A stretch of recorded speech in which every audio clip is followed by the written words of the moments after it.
Nehemiah chapter 13.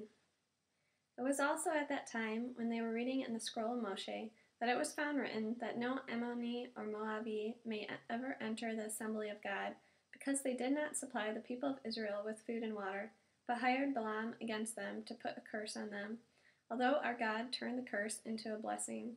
On hearing the Torah, they separated from Israel, everyone of mixed ancestry. Also, prior to this, Eliashib the Kohen, who had been put in charge of the storage rooms in the house of our God, and who was related by marriage to Tobiah, had prepared for him a large room where formerly they had stored the grain offerings, frankincense, equipment, and the tents of grain, wine, and olive oil, ordered to be given to the Levi'im, singers, and gatekeepers, and the contributions for the Kohanim. During all this time, I wasn't present in Jerusalem, because in the 32nd year of Artakashata, king of Babel, I went to see the king. Then, after some time had passed, I asked permission from the king and returned to Jerusalem, where I found out about the terrible thing Eliashib had done for Tobiah for preparing a room for him in the courtyards of the house of our God. I was so furious that I threw all Tobiah's household goods out of the room. Then, at my order, they cleansed the rooms, and I brought back the equipment of the house of God, the grain offerings, and the frankincense. I also learned that the portions for the Levi'im had not been given to them, so that the Levi'im and singers who were supposed to be doing the work had deserted, each one to his own farm.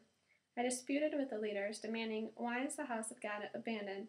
I gathered the Levi'im together and restored them to their stations, and then all Yehudah brought the tenth of grain, wine, and olive oil to the storerooms. To supervise the storerooms, I appointed Shelemiah the Kohen, Zadok the Torah teacher, and from the Levi'im, Pedaiah, assisting them with Hanan the son of Zaccur, son of Mattaniah, for these were considered reliable. Their duty was to make the distribution to their kinsmen. My God remembered me for this. Don't wipe out my good deeds, which I have done for the house of my God and for his service.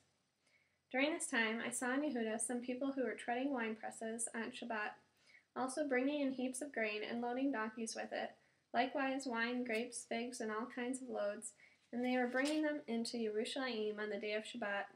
On the day when they were planning to sell the food, I warned them not to.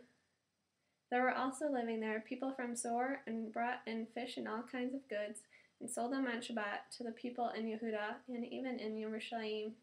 I disputed with the nobles of Yehudah, demanding of them, "What is this terrible thing you are doing, profaning the day of Shabbat? Didn't your ancestors do this? And didn't our God bring all this disaster on us and on the city? Yet you are bringing still more fury against Israel by profaning Shabbat." So when the gates of Jerusalem began to grow dark before Shabbat, I ordered that the doors be shut, and I ordered that they not be reopened until after Shabbat. I put some of my servants in charge of the gates to see it that no loads be brought in on Shabbat. The merchants and sellers of all kinds of goods spent the night outside Jerusalem once or twice until I warned them, "Why are you spending the night by the wall? Do it again, and I'll use force against you." From then on, they stopped coming on Shabbat.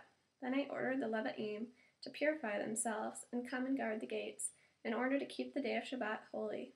My God, remember this too for me, and have mercy on me, in keeping with the greatness of your grace.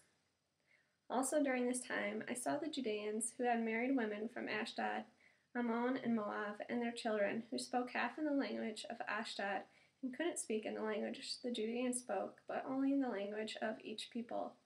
I disputed with them and cursed them, and I beat some of them up and pulled out their hair.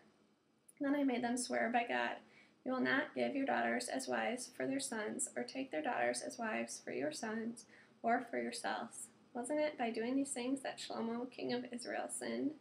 There was no king like him among many nations, and as God loved him, and God made him king over all Israel. Nevertheless, the foreign women caused even him to sin. Are we to give in to you and let you continue in this very great evil, breaking faith with our God by marrying foreign women?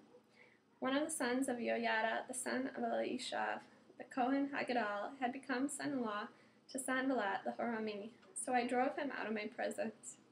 My God remembered them, because they have defiled the office of Kohen and the covenant of the Kohanim and Levi'im.